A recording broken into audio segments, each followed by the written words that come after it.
जय श्री राम सभी को। नाग पंचमी सनातन धर्म का एक विशेष त्योहार है जिसे हर कोई बेहद श्रद्धा और आस्था के साथ मनाता है। यह पर्व नाग देवता को समर्पित है।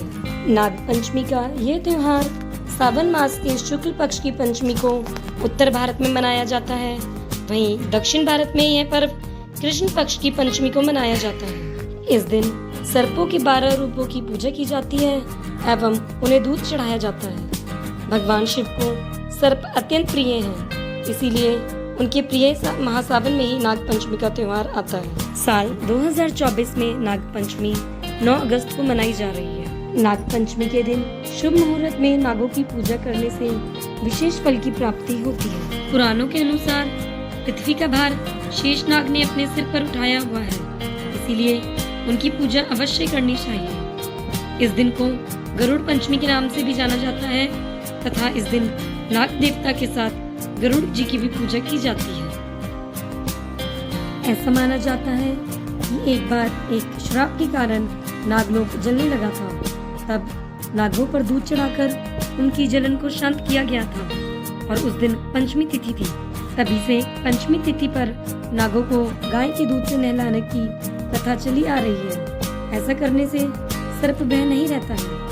इस तिथि को जो भी व्यक्ति नागों को दूध से स्नान कराता है, उनके कुल को नागों से कोई भय नहीं रहता व नाग उनकी रक्षा करते हैं। नाग पंचमी के दिन कई लोग व्रत करते हैं और जैसा कि आप जानते हैं कि कोई भी व्रत कथा के बिना पूर्ण नहीं होता है, तो आइए जानते हैं नाग पंचमी की व्रत कथा। प्राचीन काल में एक सेठ के 7 पुत्र थे। 7 के विवाह हो चुके थे।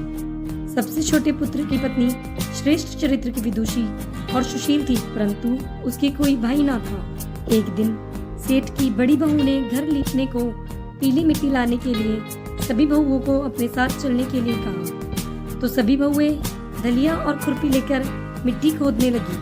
तभी वहाँ पर एक सर्प निकला, जिसे देख बड़ी बहू खुरपी से मारने लगी। ये देखकर छोटी बहू ने उसे रोकते हुए कहा, इसे मत मारो, यह बेचारा तो निरपराध है। यह सुनकर बड़ी बहू ने उसे नहीं मारा। तब सर्प एक और जा बैठा। उसे छोटी बहू ने कहा, हम अभी लौटकर आते हैं, तुम यहाँ से मत जाना। यह कहकर वह सबके साथ मिट्टी लेकर घर चली गई और वहाँ काम काज में फंसकर सर्प से किया वादा भूल गई। उसे दूसरे दिन जब वह बात याद आई तो सबको साथ लेकर वहाँ पहुंची और सर्प को उस स्थान पर बैठा देखकर बोली, सर्प भैया नमस्कार। सर्प ने कहा, तू मुझे भैया कह चुकी है, इसलिए तुझे छोड़ देता हूँ, नहीं तो झूठी बात कहने के कारण तुझे अभी डस लेता। वह बोली, भैया मुझसे भूल हो गई है, मैं उसकी क्षमा मांगती हूँ। तब सर्प बोला, अच्छा तू आज से मेरी बहन हुई और मैं तेरा भाई, तुझे जो मांगना हो मांग ले।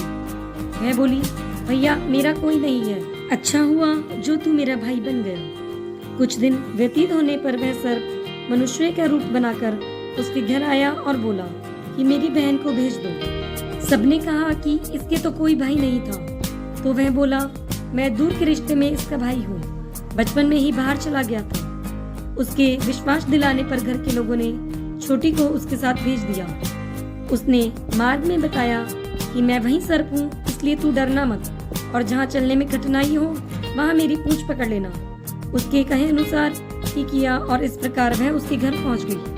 वहाँ का धन ऐश्वर्य को देखकर वह चकित रह गई। एक दिन सर्प की माता ने उससे कहा, मैं एक काम से बाहर जा रही हूँ, तू अपने भाई को ठंडा दूध पिला देना। उसे यह बात ध्यान न रही और उसने भाई को गर्म दूध दे दिया, जिससे कि उसका मुख बुरी तरह से जल गया। यह देखकर सर्प की माता बहुत क्रोधित हुई, परंतु सर्प के समझाने से शांत हो गई। तब सर्प ने कहा, बहन को अब उसके घर भेज देना चाहिए।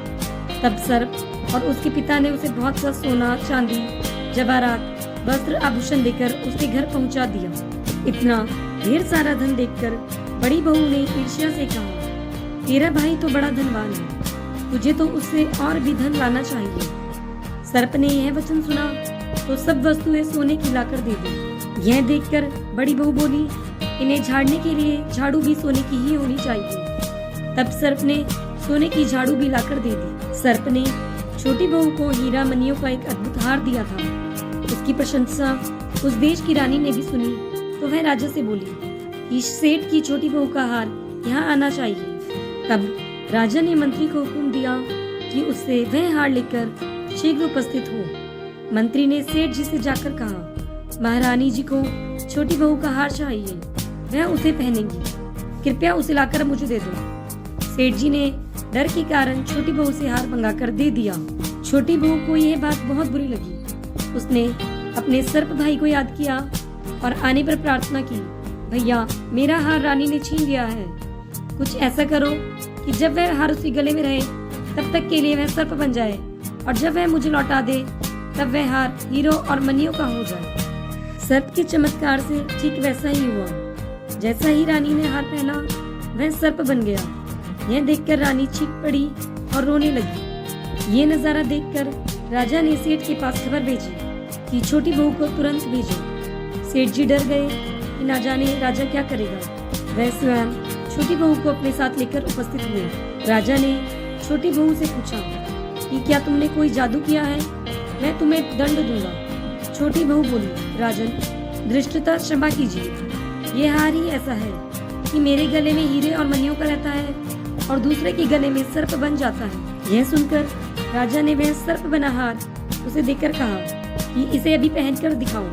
छोटी बहू ने जैसे ही पहना वैसे ही वह हार हीरे और मनियों का हो गया। यह देखकर राजा को उसकी बात का विश्वास हो गया और उसने प्रसन्न होकर बहुत सी मुद्राएं भी पुरस्कार में दी।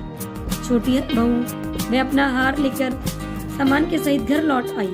उसके धन को देखकर बड़ी बहू को ईर्ष्या हुई और उस ईर्ष्या के कारण उसने छोटी बहू के पति को सिखाया कि छोटी बहू के पास कहीं से धन आया है। यह सुनकर उसके पति ने अपनी पत्नी को बुलाकर पूछा कि ठीक ठीक बताओ, यह धन तुझे कौन देता है।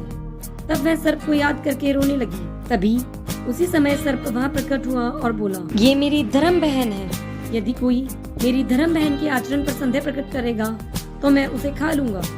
यह सुनकर छोटी बहू का पति डर गया और सारी सच्चाई जानने के बाद उसने सर्प देवता का बड़ा सत्कार किया। उसी दिन से यह नाग पंचमी का त्योहार मनाया जाने लगा। वह स्त्रियां सर्प को अपना भाई मानकर उसकी पूजा करती हैं। जय हो सर्प देवता की, जय हो भगवान भोलेनाथ।